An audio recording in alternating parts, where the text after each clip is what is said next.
right. Well, Jonathan, how are you? I'm good. I'm good. I'm doing very well. Thank you, Hazen. Appreciate It's it. a it's a pleasure to have you on the Philotical Podcast. Um, you're a familiar face locally, but for those of us who may not have seen you, would you mind introducing yourself? Which is very rare because we've all seen you. No, no, that's not the case at all. There's still so many people that are bumped into and be like, oh, I wonder who this guy is. So it happens a lot more often than you think. But then for anybody curious to know, my name is Jonathan Kumar.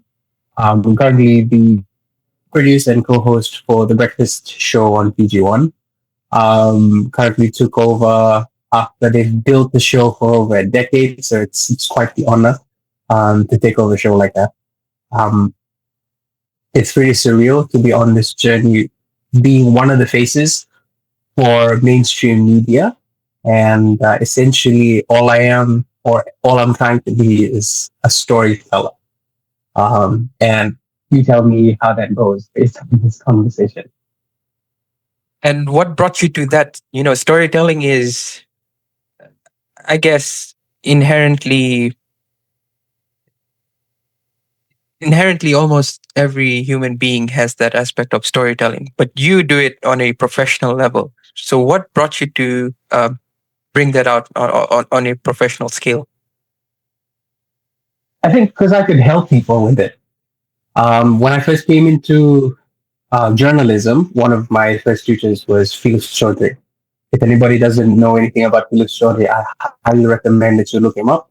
He has 11 years worth of consistent, um, unbiased journalism. He's been through hell and back for the sake of his journalism. So to be mentored by him was quite the honor. Even though it was a very short period, I think it was about 6 to 9 months or so. But he's the reason I am where I am. And he sold this idea that I could be a voice for the voiceless. And I don't know, maybe you have your own opinions, but one of the things that I think about this nation is that we're really poor when it comes to literacy. For a little bit, I studied literature at the University of South Pacific. That was my major. And I did well. I haven't graduated yet because this career came up and it took me down a different whirlpool, a different set of experiences. So I decided to take this career seriously rather than continue my education. But I digress. That's a different conversation. Um, he once told me that I had the opportunity to be the voice for the voiceless. So given the fact that I've had training in literacy and was able to articulate my words reasonably well, one thing that I've noticed is that there isn't anything of substance that I have to say. But I met so many people as a result of the breakfast show who had incredible stories, and I really wanted to be a part of that journey to help put it out there. So to be able to provide a platform at least made me consider the importance of storytelling. I believe that there's a lot of people out there with fantastic stories. They just don't necessarily have the skill set needed to tell those stories. I believe that I do. I believe it's one of the gifts that I've been blessed with by God's grace. And I'm hoping that I use it to the best of my ability to glorify Him and to assist or bring some sort of meaningful, some sort of meaningful ethos, if that's a worthy way of putting it together. So yeah, that's why I love storytelling. With storytelling, there's usually one of two extremes where you have storytelling that's really um, good to listen to. Very you can actually like tune into it and be excited to listen to it, but then it's usually not truthful. It's exaggerated and made to look like it's Yeah, attractive. And then on the yeah, other that hand happens you all the have time. yeah, That's and then true. on the other hand you have uh, raw storytelling, which is kind of boring. But you've managed to you find a middle ground, and you've made raw and truthful stories sound interesting. How do you do that? I don't think I have done that actually. If I'm going to be quite frank with you, in all honesty, I feel like these people can tell their own story. They just don't think that they can. All they need is somebody pushing them or nudging them in the right in the right direction. So I think my strength is keeping them concentrated on the point, or if they don't have one, finding the point, right? So stories all have patterns. You have the trajectory of the story. You have the beginning where you intro the character. People have an opportunity um, to understand this character and to relate to them. So it makes you care deeply, emotionally about this particular character. Then they have the situation or the challenge or the milestone that they have to overcome. And then at the end of this milestone, do they succeed or do they fail? That's the story essentially. And a lot of people when they come onto the show on the different shows that I try and create, they don't know the structure by which they're supposed to tell the story. So I'm just giving the structure. So the person telling the story in actuality is themselves. They have the details. I just have an idea of what the skeleton should look like, and I try and help keep them on track. One of the biggest reasons is because of time efficiency. We don't necessarily have the luxury of providing more than half an hour at max to a guest on any of the live shows. So I try my best to get it out as quick as possible, and part of that is just social connections. So yeah, I'm not sure if that answers your question, but yeah, if anything, please let me know and I'll try and reattempt that one. That is, yeah, no, that is perfect. So would you say it's fair to characterize you as a canvas and the guest as the brush, and the stroke is theirs, but you have those confines and those borders of the canvas that you've set for them? You say that's a fair characterization of what you do? I guess in one sense you could say that if you wanna pick the illustrious version of this whole Overly situation, illustrious. then maybe no. I get what you're trying to do. You're trying to simplify it so that you can understand yourself in the world. But it's just that I think in some sense I'm just a friend standing next to them while they're painting. If I think that's a more accurate representation of what it is, because a lot of the times I don't think I'm in any way directly involved in the story. Now, canvas, that's a pretty big position to be in. It gives you a sense of it gives you a direct contact with the person painting the brush with a brush. Excuse me. And I don't think I have that intimacy with the guests, although I hope to one day. Instead, I'm just the person sitting beside them, admiring the painting while they're painting. And so along the way, then I'm just asking questions like, why'd you pick that color blue while painting the sky? What made you want to do that? And they could say something like, I don't know. It just felt right. So in that way, they're more sure of themselves for picking that blue because they were able to succinctly answer that question. Or they could say, you know what, you're right. I think it should have been green. Now that could be crazy to some people, but his intuition says otherwise based on the question. So I'm just this nosy guy sitting beside them asking a lot of questions, not unlike my high school experience, which you could probably attest to. I'm just asking a lot of stupid questions. But sometimes I think these questions need to be asked because a lot of people aren't willing to answer those questions or are willing to ask those questions rather, sorry, for fear of looking stupid. And I think I've killed that muscle a long time ago. So I don't mind asking the stupid questions. So yeah, just if I could reinterpret the illustration, I think I'd be the friend admiring the painter as he paints. That's an interesting view. How do you go about talking and discussing difficult stories? When you have, especially when you have a let's say a high risk guests like politicians and um, people with a lot of difficult stories and trauma to share. How do you Mm, get them to open up and you know um, play the part of don't shoot the messenger? mm. I think the same way you're doing it right now. You just listen. If they're not willing to share, then you know why pry it out of them? I think a lot of journalists today forget that sometimes the person is more important than the story. Now, don't get me wrong, being a storyteller or trying to be a storyteller means that I place a lot of significance behind the process of getting a story.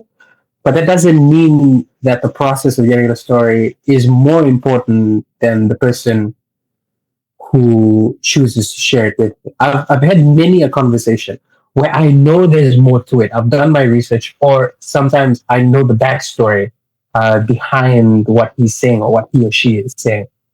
But that's not my right.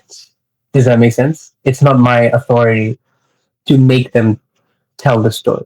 So I think to some degree, I make that clear right off the bat that if you aren't willing to share this story with me, I'm not going to pry it off of you. You're most welcome to keep that aspect to yourself. And if you accidentally blurt it, I can always take it off there. Thankfully, that is a luxury that I have. It's quite a dangerous tool. I'm not going to lie. It can easily corrupt um, my pride. So I try not to let it get over my head. But in most cases, this is something that I've noticed that I'm trying to be as genuine of a listener as possible. And I think that people telling me the stories, they can sense that to some degree. And so if they trust me to concentrate on on their best interests, then they're more liable to share it with me. Does that make sense? Yeah, yeah, it does. With Life Chronicles, you must have had a lot of interesting guests over time, and with that, I know I for one, especially in my childhood and high school, you must know, I had difficulty listening, and that's a skill that I've been working on. And I think I'm You take amazing. half with that. But how do In you fact, manage sorry to? if I couldn't Yeah, intrude. I feel like my bad. You have a thought. Please don't forget that thought. Continue. But now have it I in mind. must You add. can finish your thought. Okay, I think people didn't listen to you enough. You thought about it that particular way, and I'm just saying this because I think about my past quite a bit, and there's a lot of things that I've done that I regretted. And I will admit, one of the many things that I do regret is not taking you seriously enough. There are a lot of amazing things in retrospect that you did in high school that I didn't appreciate. Um, the lead role you had in Modern United Nations is a perfect example. The thoughts you had on mainstream ideas, but coming from the opposition, that was something, even though Nothing More is like pretty popular for all this crazy stuff, I don't think most people thought like you. So if anything, I think more people should have listened when Al Hazen spoke, which unfortunately wasn't the case.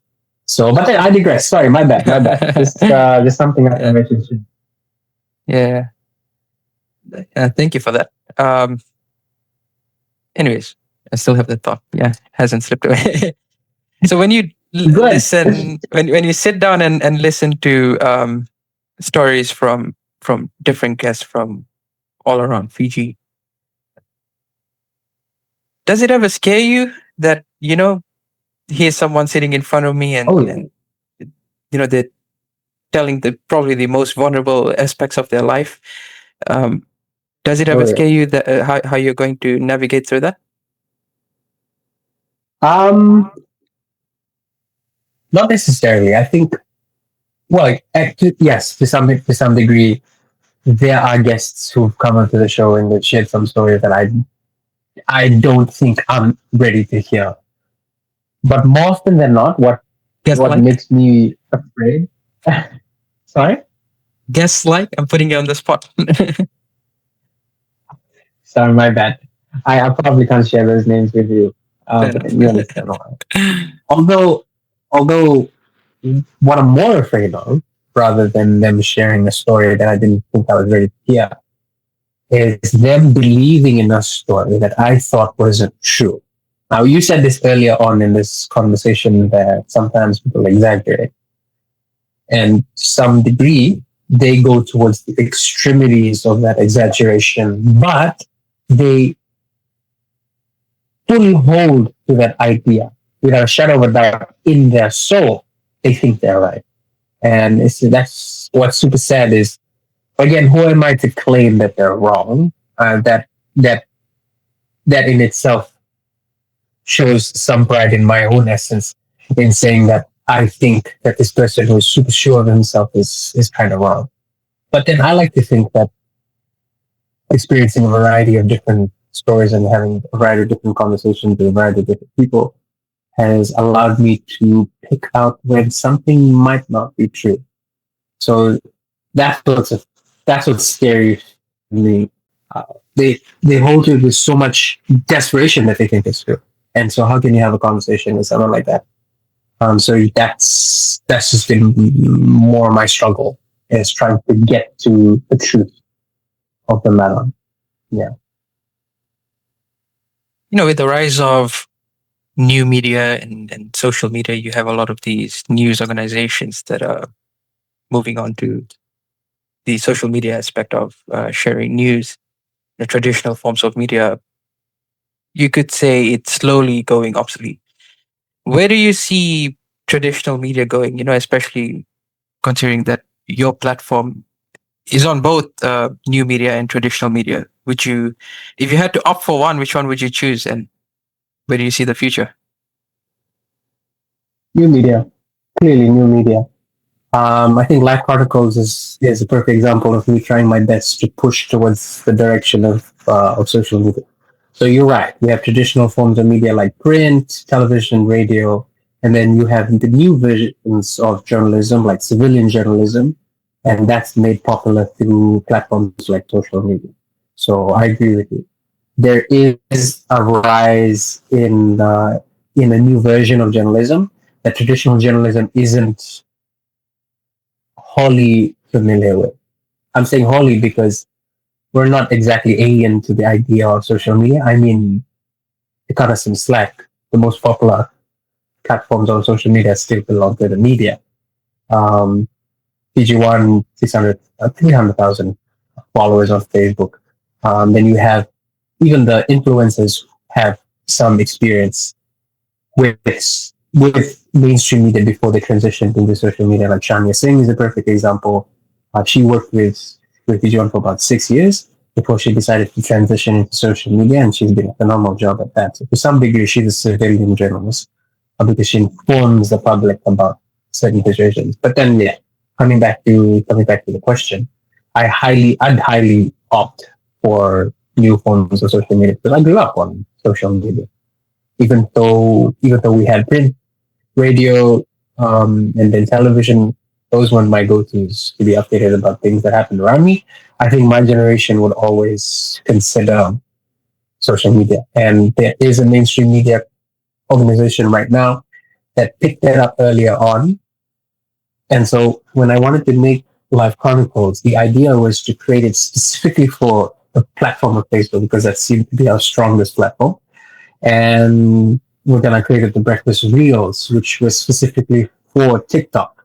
But that surprisingly has been doing a lot better on Facebook rather than TikTok. So uh, that's an interesting niche that I didn't see coming. But then yes, everything I've done in terms of my contributions towards the company ever since I've joined is trying to help push towards the direction of social media. But then the company isn't blind to the fact that this is the new evolution or the evolutionary stage of journalism, of mainstream media, and it's already taken. In fact, I'd say they're taking the leading role in terms of the transition to social media. So yeah, I think I think I'm not alone on this one. I think everybody thinks we should opt for new forms of social media for many variety of reasons, for a variety of different reasons. One is accessible to people. You can relate more to the characters that you see on social media. It gives you the ability to take it with a grain of salt as well. It's harder to think. How do I say it? To second guess everything that you see coming before you if it's going to be on radio and television. Because what tends to happen traditionally is people take that as the holy gospel. You know what I mean?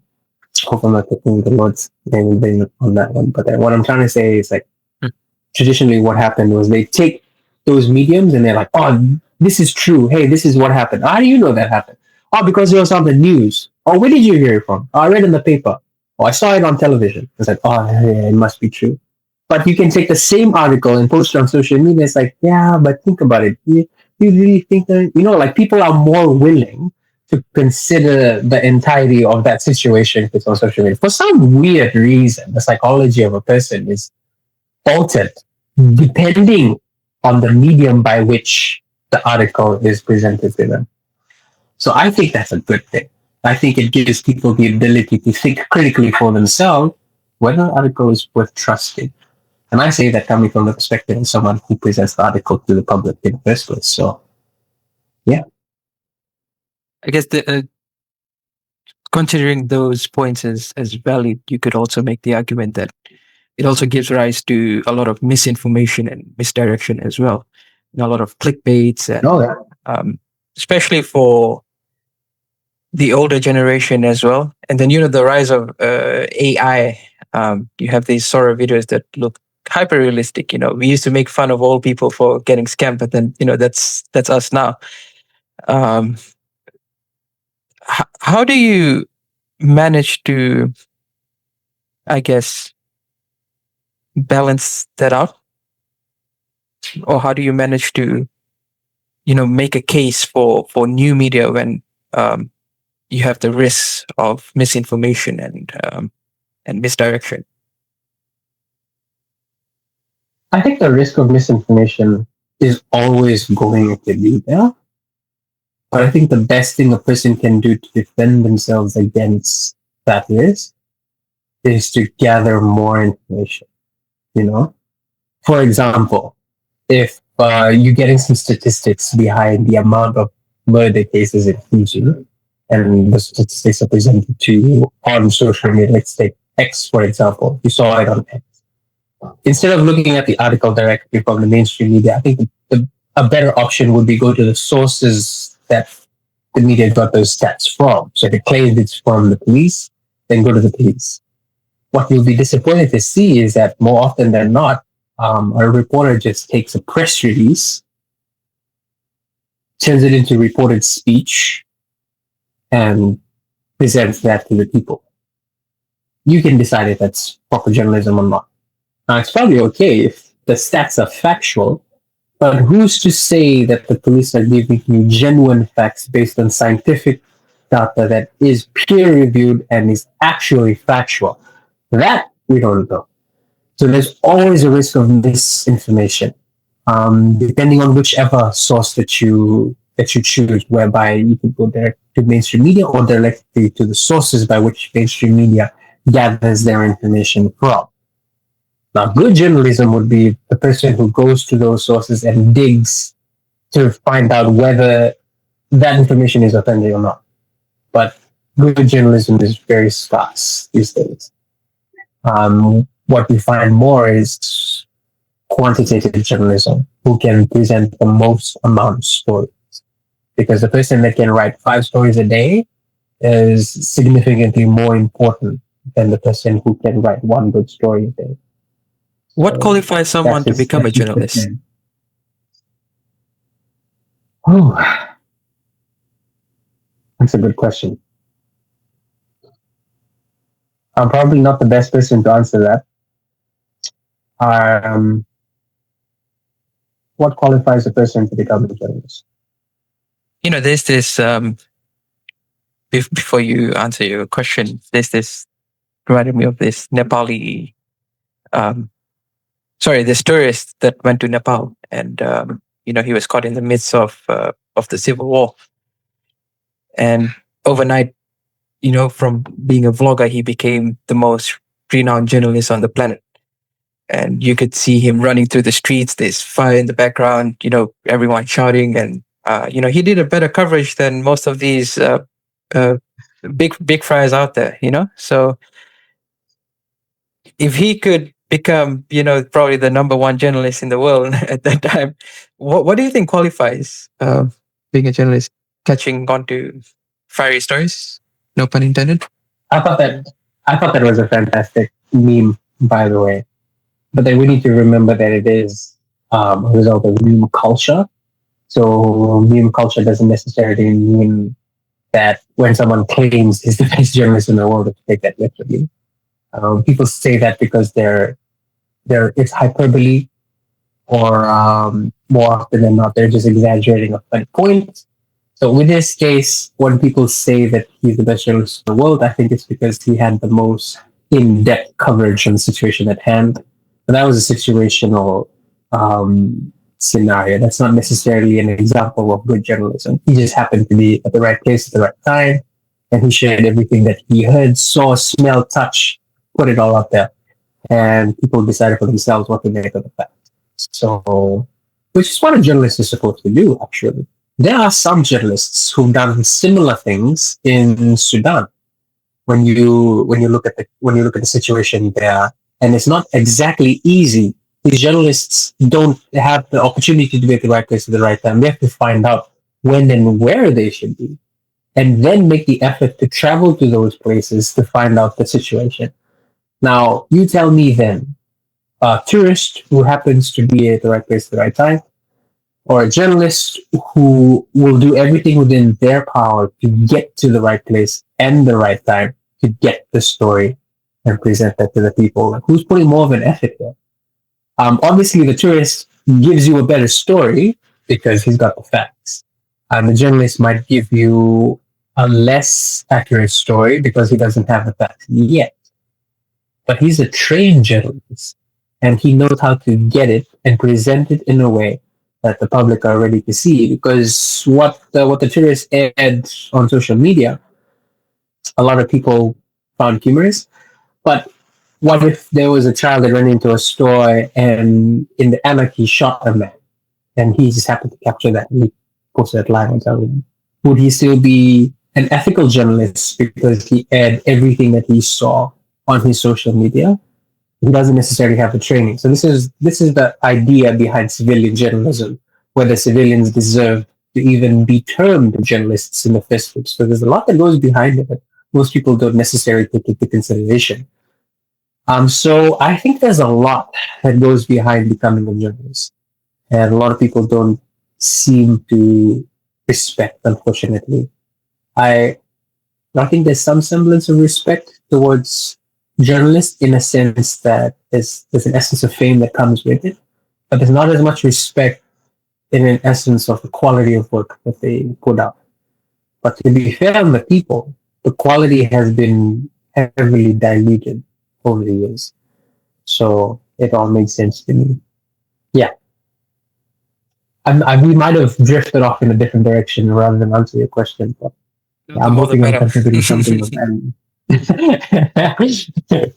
It reminded me of that analogy. I guess a journalist's job is kind of like how you take a coin and you put a piece of paper over the coin and you trace that coin. Even though you're not seeing the coin directly, you're able to see the outline and the rendering of the coin. So you as the viewer, you get a fair idea of what the coin looks like. But Mhm. the journalists can also do only so much. Like you said, they travel out there. They aim to get there and then be there at the right time. So that they're in the midst of what's happening. But again, journalists can only do so much, and they put their lives at risk. So uh, that's quite something. What do you think is what do you think the journalistic landscape is like in Fiji? Hmm. What is the journalistic landscape like? We'll try and break down that question so that I understand it.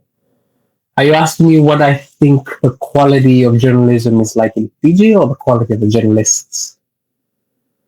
Both. Okay. Okay, that's an interesting one. Um, I honestly believe that I don't have the authority to dictate the quality of the journalist. Okay, let's say from I your can probably. uneducated perspective, if you had to characterize it, would you say it's all right? Hey, I am educated, okay? I'm kidding, I'm kidding. Um, so for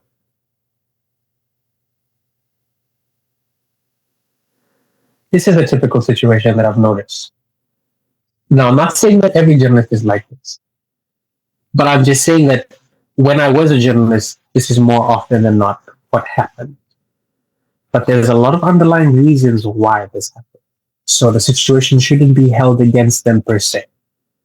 When there's an important event, something that people would find interesting and they'd like to hear more of, and there's 6 or 7 journalists from competing mainstream organizations crowding around this key person because they're trying to get the perfect story.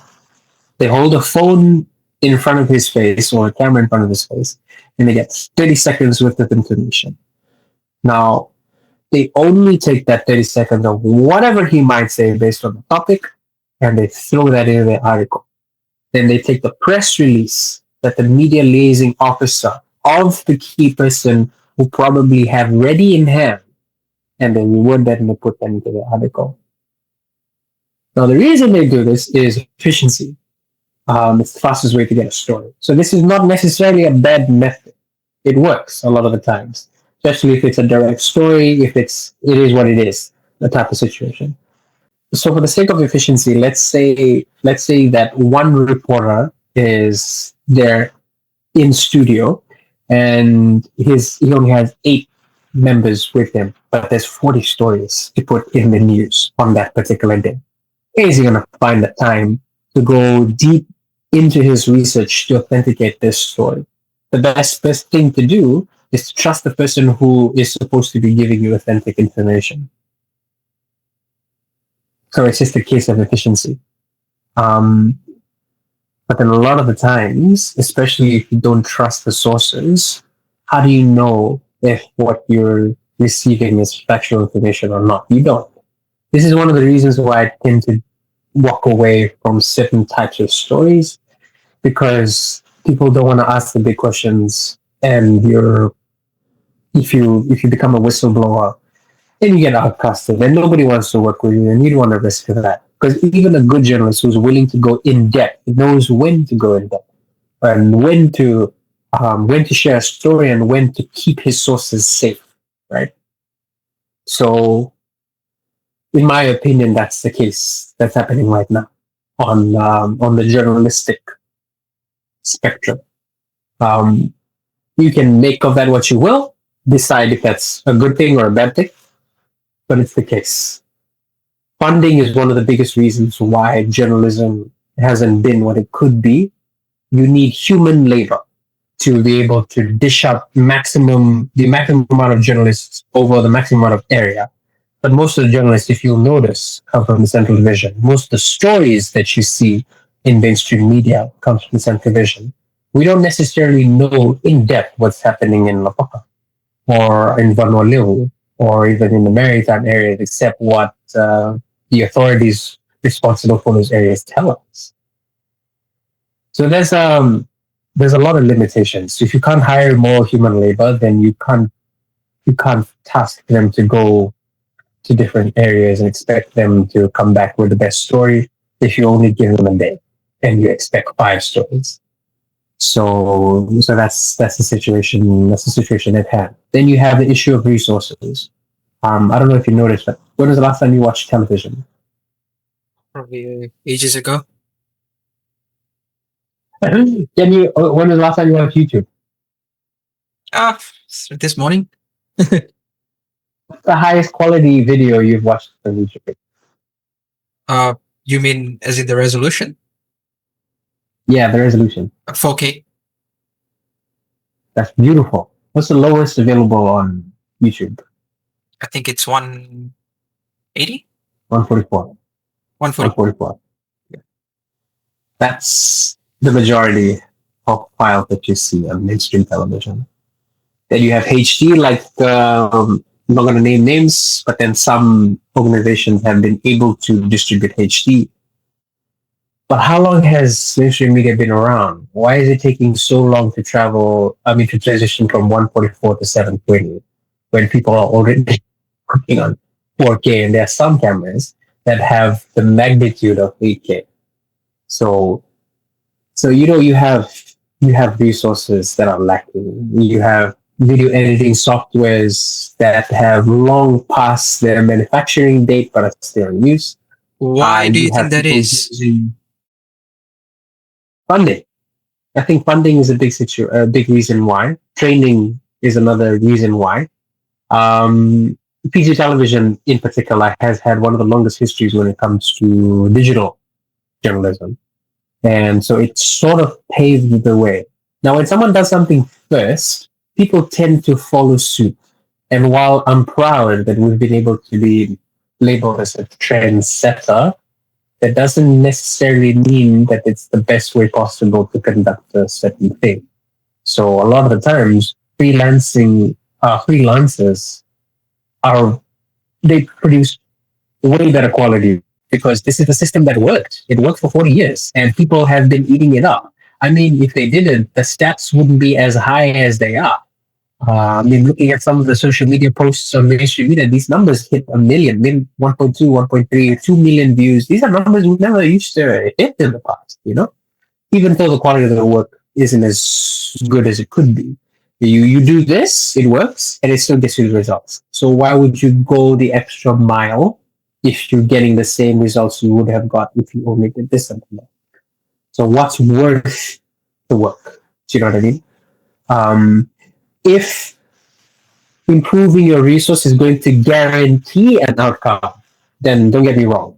More often than not, companies are willing to put in the money to improve the training, improve the equipment, so that they can improve the outcome. But if the outcome is already maximized to the highest potential of that particular company, then there's no point in improving the system. And if you don't improve the system, it becomes archaic and everybody sticks to it. So when the era transitions, people are sort of left behind, which is why we're having this conversation about new versions of journalism versus old versions of journalism, what works and what doesn't.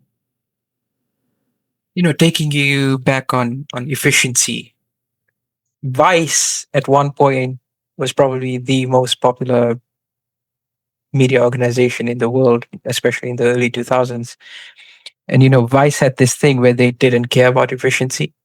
Um, when they had stories, when they had like real stories to share, they really didn't care if other news organizations released it first, because what they had was way better than what was already released, right? Do you think that local media organizations? Oh, by the way, Vice went bankrupt, so don't follow everything. But Yeah, do you think I local was going to media say that. I was going to organizations? say, Do you think local media organizations need to adopt that kind of thinking, hmm, produce the best quality work irrespective of the outcome. Is that the question? irrespective of the time that it's coming out? That's the ideal. That's the hope that most journalists have at the pinnacle of their mind when they hunt for a story. The highest quality, irrespective of the effort that goes behind it. But if you have to become realistic, you know, um, how can you do that if you're sitting on minimum wage and you have 8 months to feed at home? It's not as easy to put in the work every day for years and not get any sort of accolade for it. You know, it tends to become in most people's minds unnecessary work. People can judge a journalist and say like, no, how dare they? It's their responsibility. It's ethical. They have to put it in the highest standard. But then you see that everywhere, right? You see that in every industry locally. Um, what's the point in doing the best for the sake of producing the best when it doesn't benefit you in the end to the best? I'm not saying that that's the right mindset to have. In most cases, it's the worst mindset to have, but it is the majority of the mindset that we have. I've just noticed that across different industries, not necessarily in journalism. So ethically and ideally, it would be beneficial to have a no care attitude about the effort that goes into producing the best outcome possible. But like you mentioned earlier, Vice went bankrupt. And at the end of the day, these mainstream organizations are businesses who are after profits. And if something isn't profitable, then it isn't worth the effort. That's how businesses tend to operate. With funding, you also have the risk of lobbying and trying to pander to those that fund you. Do you think that that is something that Fiji has struggled with, or other news organizations globally has struggled with? Oof, yeah, you asking me to provide some details. I'm probably not in a position to be telling it. But One day. maybe one day. I can't answer that question with all honesty, but I think I can share to some degree. Let me think about how I what I can actually tell you. Hmm. Think of some programs that you've enjoyed, some programs that you grew up loving, right? And think about how annoying it was when that program kept getting interrupted by ads all the time. And then as a kid, you'd like think, man, why can't they just let me enjoy this cartoon? What's up with all these ads? And then you look at less popular shows that you didn't even care about, and there weren't any ads. And you didn't care as much. You're like, why couldn't this happen to the shows that I love? Why is the one that I don't care about running smoothly, but the shows that I love every 8 minutes as a 3 minute ad break? That's way too long. You probably don't think that critically as a kid, but I remember being annoyed by that as a kid. And then you see the shows that suddenly stopped having as many ads disappearing. No matter how great the show was, no matter how much the people loved it, no matter how many TikTok edits you see about the idea of nostalgia surrounding it, if the ads disappear, soon the shows disappear too. So you can think about why that happens. It's a very diplomatic answer. Like Gosh, a well, mainstream media host. spoken like a politician, mate. Oh my gosh, that's the worst thing you could have said to me. Why did you have to say that? I'm hoping. I guess that goes for most industries, and with politics, you have this cap where donors can only make donations of $10,000 at most. But then oh yeah, and it's also that thing where if I believe organizations cannot do it, but then let's say you have a family business, and then each of those each of the members in the family, they can donate separately, which really doesn't make sense. But they run on the fact that we have a cap, so we're not being lobbied. You also have a lot of under the desk deals as well. I'm not trying to get too political here, but I guess like you said, at the end of the day, media organizations are businesses and they need to make money. Where do you think the sweet spot lies, where they can remain impartial, where they can continue to do work in good faith, but also, in order for them to continue doing that good work, they need to make profit? Where do you think the sweet spot lies? Or is there a sweet spot? That's a very good question, especially because it's one that executive managers across the media industry have wrestled with. If we're talking about a typical show on mainstream media, then that's quite easy. There isn't a sweet spot. Whatever the funders tell you to make, you make it. And you try and make it to the best of your abilities, they're hoping that people will enjoy it, which is why a lot of shows are terrible. Because that's not the right way of producing a show. You start by making something that you're passionate about, And then if the popularity follows, the marketing and the sales will follow suit. But when it comes to news, news needs to be independent from that kind of funding as much as possible. Because if they receive funding, they accept funding from a particular organization, then they're trapped in a diplomatic relationship with that organization, whereby even if that organization was involved in embezzlement, a reporter couldn't necessarily report on that situation, throwing shade on that organization with accuracy and without bias, because they require the funding from that organization to channel, to funnel, to work. So it's a tight situation. Um, Not unlike Fiji right now, diplomatically speaking. When you think of all the aid that we've received from First World nations, and when those First World nations turn around and do something heinous, Fiji can't vote on those international issues because we've received aid from those countries. So the mainstream media is, if they receive that kind of funding, they're stuck in a similar situation.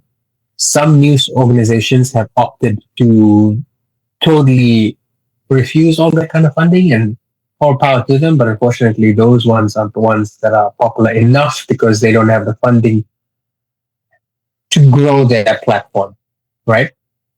Um,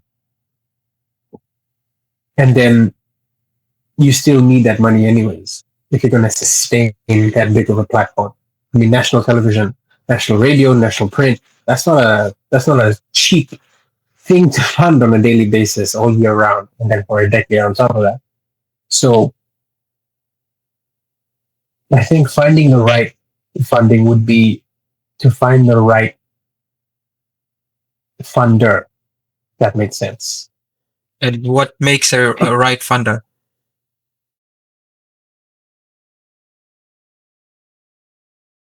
In most cases, the best you can hope for is somebody who believes in the same vision that you aspire to.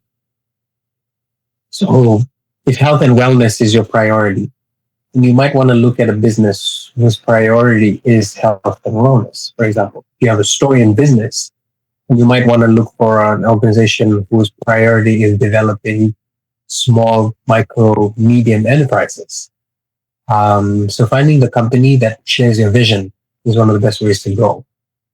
So that's what you can hope for. Unfortunately, because of this funding situation at hand, most mainstream organizations take funding wherever it comes from because they desperately need it, even if it comes from a person whose money they'd rather not have to take. But because it's necessary and they need it immediately, they're willing to take it, consequences and all. And that's how you dilute a story. That's how you take away from the quality of a show. Yeah, that's my opinion on the matter. Did you always want to do journalism? Is something that you've always wanted to do? That's so funny. I wanted to be a lawyer, Al Hazen.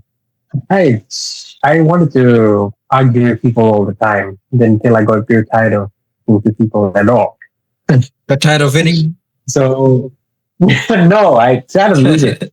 Most of the time I didn't know what I was talking about. Now I know things and I can't talk about them. So that's an odd predicament. But then when I was in high school, it was again a situation of funding. I couldn't afford to be a lawyer. I couldn't afford the education necessary to become a lawyer, so I opted for the next best thing. And to me, a journalist was an okay career, so I picked it. Then I did a little digging, and then I found out exactly what a journalist was supposed to be, and I felt some pride. And I thought, okay, if this is what a journalist does, I'd like to look into it. Is this in actuality what a journalist is, or is this what a journalist presents themselves to be?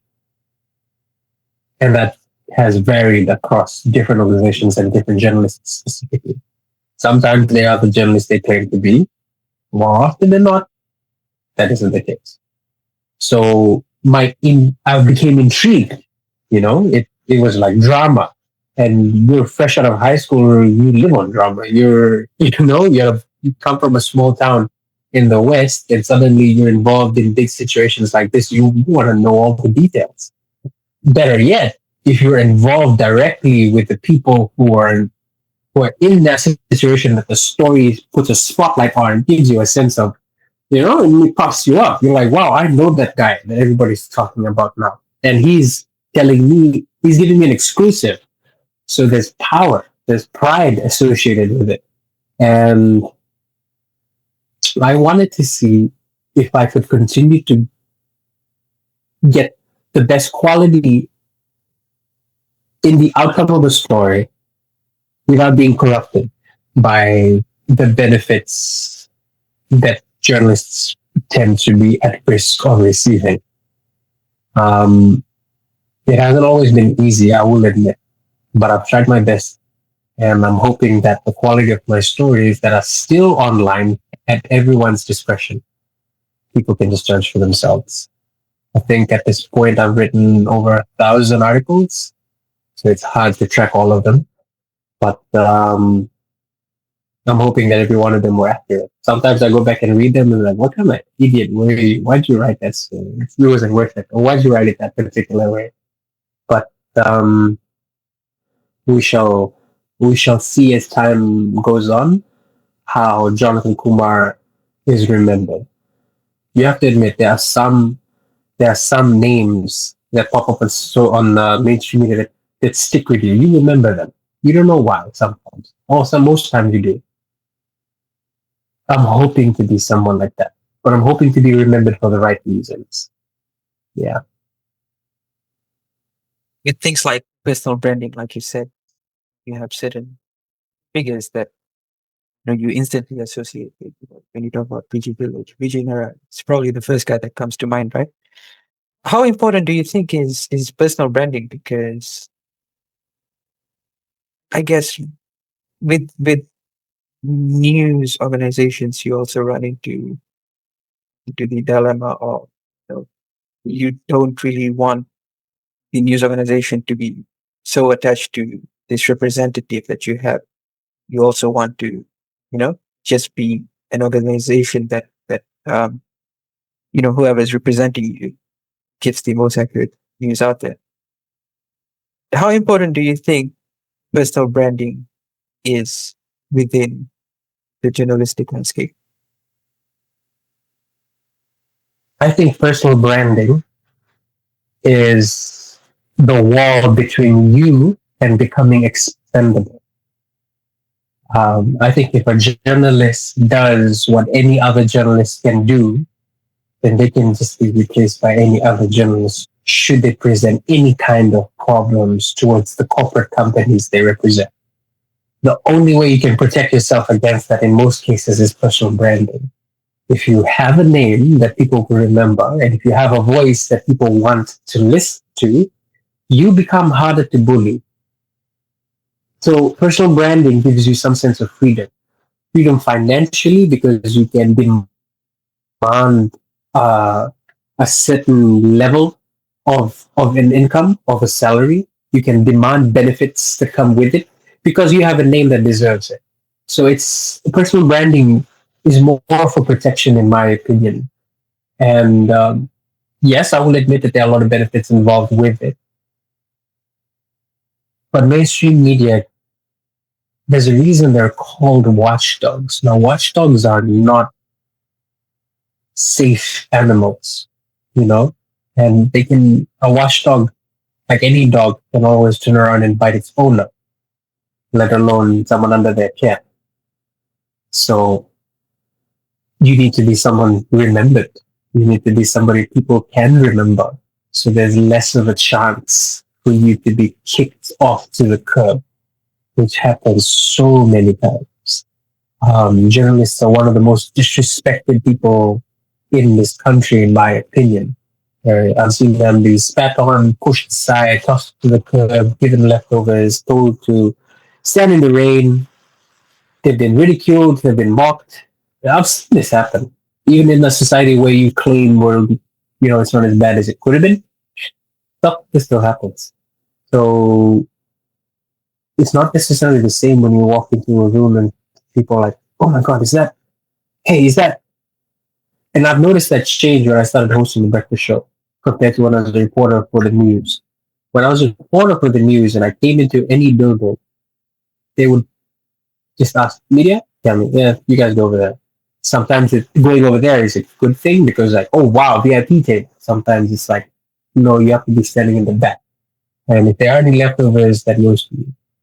That happens more often. And then when I became a breakfast show host, because you're the face of the show, there's a new kind of liberty. Now I don't necessarily need my tag when I walk into a building. They're like, yeah, this is Jonathan Kumar. He works for Fiji One. He's the host of the breakfast show. So let him in, let him sit there. Or if he wants to talk to us, go ahead, talk to that person. And then most of the time, people want to talk to you.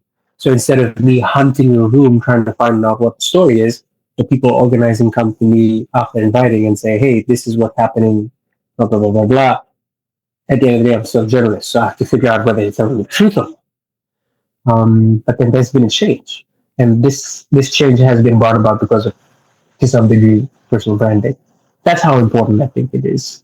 I think personal branding protects you, the journalist, in more ways than you can think.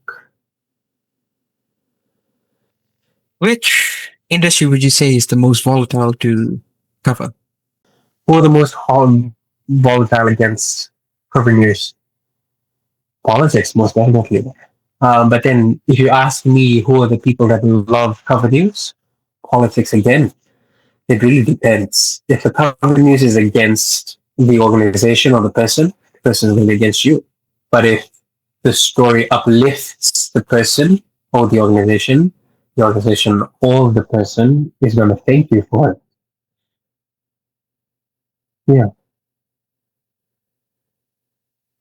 There's this saying, power corrupts, but then you also have the alternate view that power doesn't really corrupt, it sort of reveals. I'm not sure who exactly said that, but that is a really, Liking. really beautiful saying.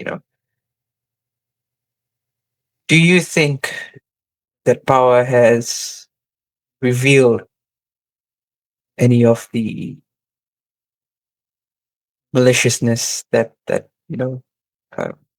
that these people that we thought were good? And I don't want to I guess open a can of worms or anything, but do you think in the political landscape that saying is true? Hmm. How do you put? From a journalist perspective, I guess. Despite being a journalist, I have a limitation. I'm young, which means I don't have enough experience. But I also have a strength. I'm young, so I have the energy to hunt for that experience. Um, in terms of that question, power, I haven't known characters before they came into positions of power. So I couldn't contrast them to the person they were before they became the person they are. Usually, what happens is I meet people when they've already succeeded, when they've already hit the pinnacle of their careers, or the accolades that their business brings them. So if I had to answer that question, I would have needed that contrast, which unfortunately I don't have. You have to remember, I've only been a journalist 2 years, so we'll see.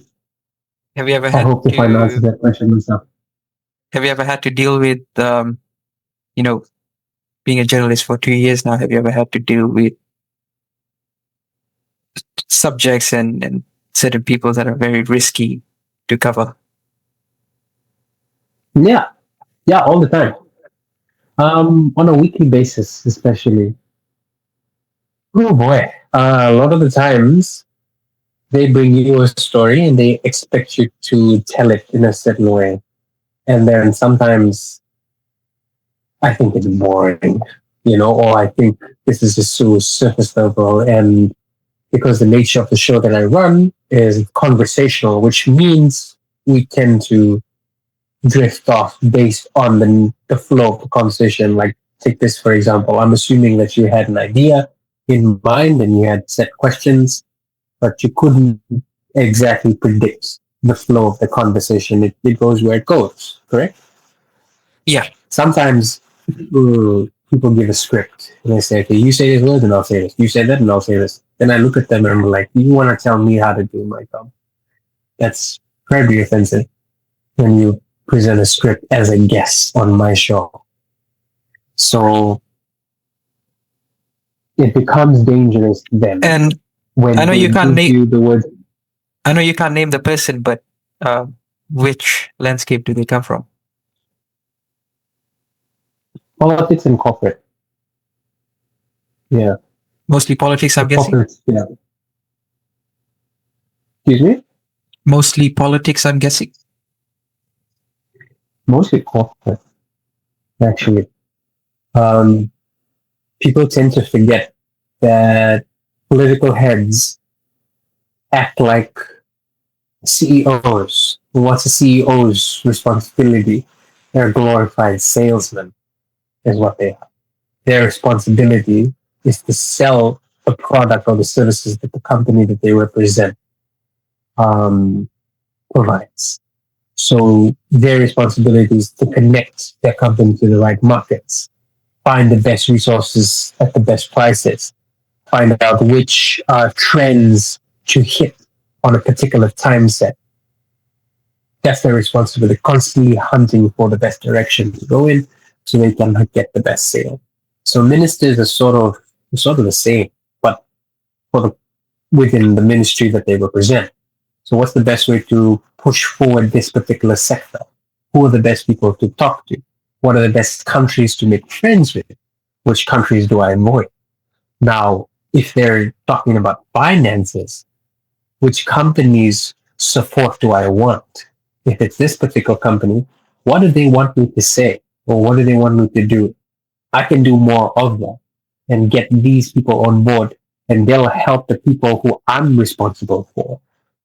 So ministers are glorified CEOs and basically the CEO is a glorified salesman. With the rise of artificial intelligence, when you mentioned that you've written thousands of articles, 1,000 plus articles, right? Yes. Okay. With the rise of artificial intelligence, you could do that within seconds, and people are very Yeah. polarized on this topic, very divided on where this can lead. You have artificial intelligence, and then you have, uh, I believe later on you'll have artificial general intelligence, where AI will become sentient, and then artificial super intelligence, where they you basically don't have a plug on it, I guess. Yeah, artificial super intelligence, AGI, and then ASI. As a journalist, does that ever scare you, looking at where this is heading? And what are your thoughts on the rise of AI? Let me take this opportunity to name drop. I present to you Astor Sonda, the person who is responsible for revolutionizing local artificial intelligence in Fiji and trying to find ways to educate the locals on how best to use it for further businesses. Now, I've had the opportunity to have him on the show, like Chronicles. And in that conversation, not only on camera, but especially off camera, we've had back to backs about this particular conversation, this particular question about the rise of AI and how a person feels towards it. Now, his words are, and I'm paraphrasing, that AI is a tool, and the tool can be dangerous or advantageous based on the person using it. Now, if you take a kitchen knife and you give it to a chef, he can present to you a Michelin star meal. But if you take the same knife and you give it to a kid, they could hurt themselves or the people around them. So it just depends on the person using it. What do you do with the tool? Do you then fear it or do you make use of it? I think a tool can be incredibly useful, but you'll need to learn how best to use the tool first. And that's what I think about artificial intelligence. I think a lot of people have used it for harm and to some extent, um, it gave rise to a lot of the reasons why we should be afraid of it. Scamming is one of the worst issues we're facing in the country right now. It's the whole reason we have an entire commission, the Online Safety Commission, that was recently established and is funded by the government to address this particular issue, scams. So yeah, it's a very real situation, especially because now those who are responsible for scams know how to implement artificial intelligence into their marketing to make it seem authentic. So you take that same technology and you put it into the hands of someone like us, the Sona, and you can create a model that rivals call centers. You talked about how AI can write more than 1,000 articles in a day, and it took me 2 years to write that much, and how he has been working with companies that can answer millions of chats immediately, and you just continue focusing on the service or product that your company is concentrating on. So again, I'm not necessarily afraid of artificial intelligence. What I'm afraid of is whether or not I'm a chef or a babe. I hope that I'm on track to learn everything I need to so that I can use AI to the best of my ability. I've had a lot of conversations with people directly responsible for developing artificial intelligence or implementing those systems locally.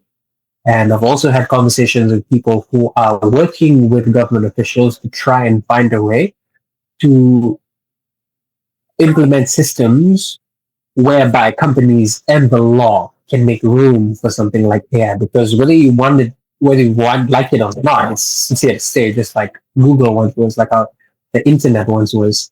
So no, I'm not afraid of it. I'm afraid of not being ready for it. So I'm learning every day to ensure that I use it to the best of my ability. It's like that saying, AI won't take over your jobs. It's people that use AI that will. And it's something like the calculator. When the calculator came out, you had, I guess, fanatics on the other side that made claims that you're losing your brain power, but you're getting the same answer at the end of the day. Yeah, This is something I've um, had the pleasure of talking with uh, Alfred Thora about. You have a room, and let's say that room is full of mud, right? And on one hand, you have a cloth, and on the other hand, you have a cotton bud. The goal is the same. You have to clean the room either way. You can either use the cloth, which will, which will be significantly much more efficient, or you can use the cotton bud, which will take you years, to do that. Do that. Um, so I guess AI, like you said, is a tool. But my concern is not necessarily concern, but question is that you gave that example of giving uh, giving a knife, right, to the chef. Was it? What if the knife becomes the chef? That's my question. What if the tool becomes the chef itself? It becomes sentient, and it's no longer a tool. It's a being of its own. Getting to Terminator-esque here, but what do you think?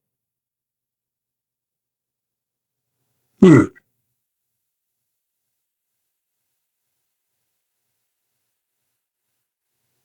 Even if artificial intelligence has the capacity for sentience, I still think it's a tool, albeit an overtly complicated one. You can talk to people with intelligence and convince them or even manipulate them to do things towards your advantage. So if I were to work with artificial intelligence and to some degree it would one day gain intelligence, I think I'd stand by my initial stance on the matter. I would just hope that I'm ready for it. And the best way to do so was to improve my knowledge on the particular matter. So I'm sorry if that's not an entertaining enough answer for you, but I think that's only because I haven't given much thought to the idea of sentence. So, yeah. You know, just a follow up on that. Not to ponder too much on AI, but if it did become sentient, and That if is becoming very possible and it's changing to a when. But if it did become sentient, would you ever consider it a person? Hmm. They can watch this in future and probably. Yeah.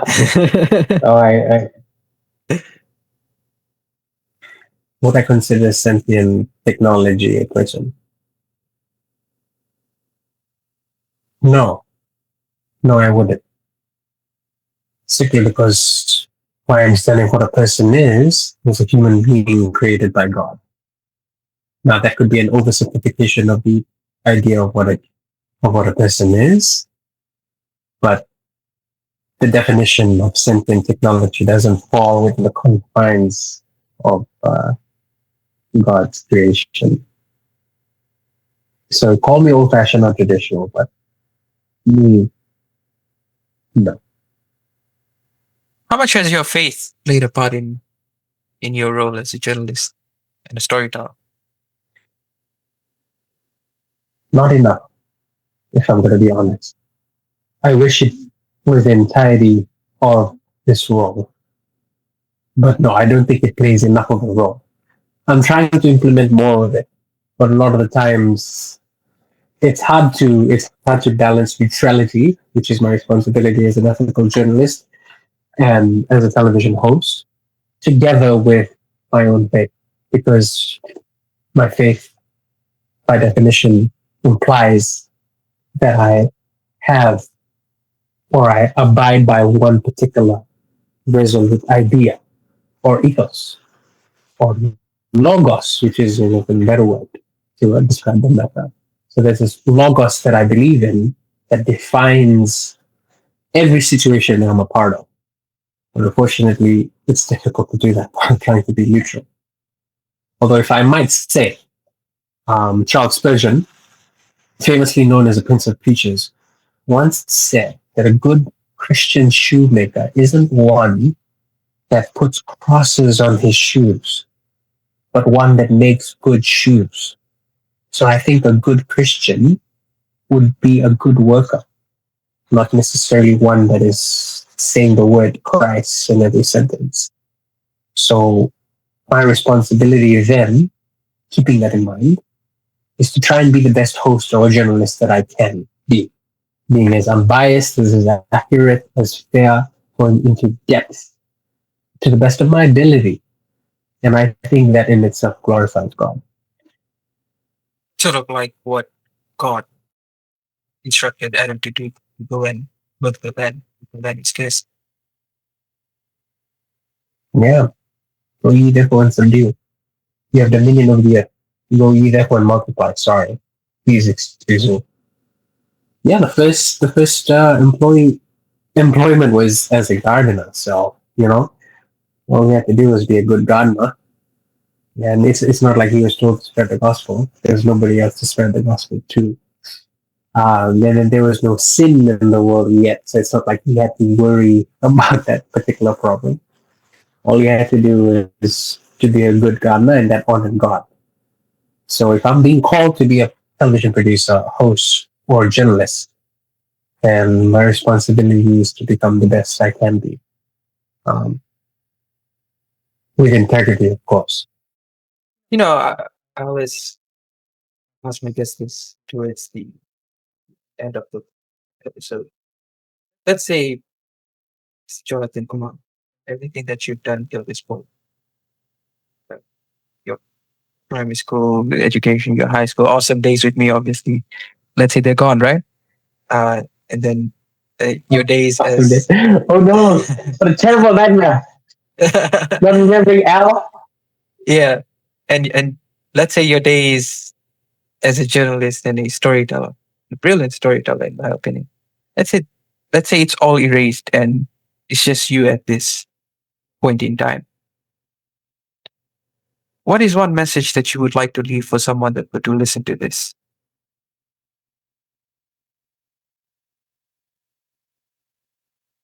Don't be afraid to put in the work, even if the reward isn't clear to you yet.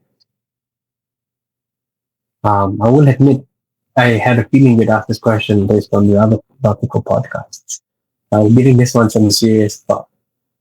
If I had to sum it all up into one sentence to the person I was before I did anything worth mentioning, it would be that. Don't be afraid to put in the work without knowing what the reward is. Amazing. Brilliant. Jonathan, it's been a pleasure to have you on the show. Now, you've been a pleasure to have this conversation with. Thank you so much.